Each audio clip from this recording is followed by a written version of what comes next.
Pag-usapan natin, Diyos, mga kapatid. Kung ano ang katanggap-tanggap sa Diyos. It means to say, yung paraan natin must be acceptable.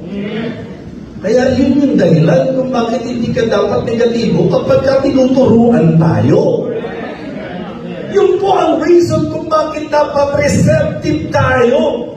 Hindi po tayo dapat mag-negative if somebody is reminding us, especially our pastor, about the ways and manner of your service. Because ginagawa natin ito hindi para aprobahan ni pastor, kundi para sa approval ng Diyos. Amen?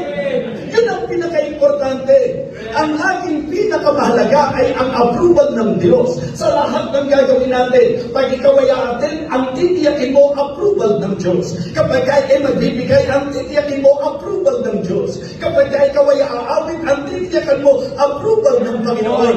Everything na gagawin natin, ang main concern natin is always the approval of God. Yung bang ang ating kung dapat maramdaman, katanggap-tanggap sa Diyos ang ating ginagawa. Kaya pasok dito yung master, ministry, di ba? Ministers and ministry.